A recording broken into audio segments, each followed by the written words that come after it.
Hello दोस्तों, मैं प्रकाश पंवार। हमारा कानून हमारी समझ।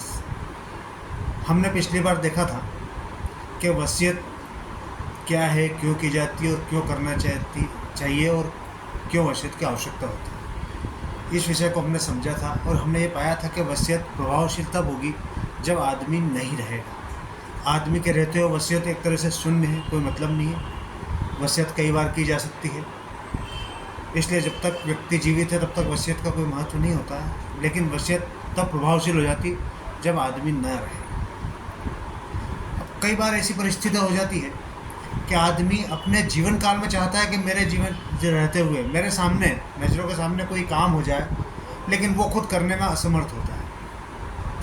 तो अगर वो कोई काम नहीं कर सकता तो वो काम को किसके द्वारा करवा सकता है? कौन सा ऐसा एक्ट है जिस आधार पे वो व्यक्ति अपना काम करवा सकता है और उसे कोई प्रॉब्लम भी नहीं है? तो हमने देखा होगा कि मुख्तियारनामा एक्ट है जो 82 में बना था, 1982 में बना था। उसके बाद उसमें काफ़ी परिवर्तन और आगे हुए थे, लेकिन 1992 मुख्तारनामा बनाया गया है।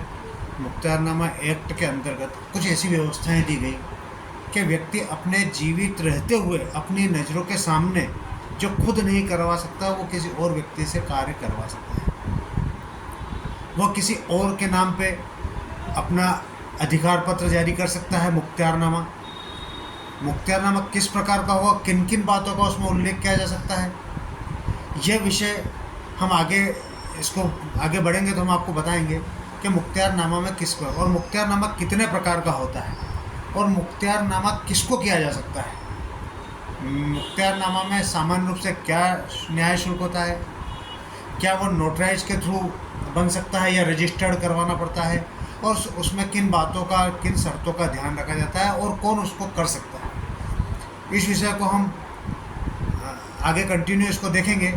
तो मुख्तियारनामा एक ऐसी व्यवस्था है जिसके आधार पर व्यक्ति अपना अधिकार किसी और को देकर अपनी निगाहों के सामने वो कार्य करवा सकता है। वह अपने बच्चों में उसको दे सकता है, वह चाहे तो किसी अन्य व्यक्ति को दे सकता है, वो रजिस्टर्ड करवा सकता है, वो नोटराइज करवा सकता है और इस प्रकार वो अपना मुख्तियारनामा संपादित कर सकता है। मुख्तियारनामे की सबसे बड़ी विशेषता है कि वह व्यक्ति के जीवन काल में ही लागू होता है। जैसे ही व्यक्ति की मृत्यु हुई, मुख्तियारनामा अपने आप स्वमोटो समाप्त हो जाता है, उसका अधिकार अपने आप खत्म हो जाता है। जैसे कि किसी के पीछे से प्रेशर देना, तो वो व्यक्ति, जो व्यक्ति प्रेशर देने वाला है, जो मुख्तियारनामा निष्पादित करने वाला है, वो व्यक्ति अपनी इच्छा से किसी को मुख्तियार करके अपने सामने वो कर सकता है। और किसी कारण से अगर मुख्तियार हम व्यक्ति नहीं रहा तो वो मुख्तियारनामा अपने आप निरस्त हो जाता है। तो वसीयत और मुख्तियारनामा सामान्य रूप से ये है कि वसीयत मृत्यु के बाद प्रभावशील होती है और मुख्तियारनामा अपने जीवन काल में प्रभावशील होता है और मृत्यु के पश्चात निष्प्रभावी हो जाता है। मुख्तियारनामा से संबंधित हम आपको आगे और चीज़ें बताएंगे कि मुख्तियारनामा कौन कर सकता है और क्या शर्तें उसमें होती है और क्या करना चाहिए और किस प्रकार का मुख्तियारनामा वैलिड है, मुख्तियारनामा कितने प्रकार का होता है। इसलिए आप हमारे चैनल को देखते रहिए, सब्सक्राइब कीजिए। अगर आपको किसी विषय पर स्पेशल जानकारी चाहिए तो आप हमें कमेंट्स करके बता दीजिए।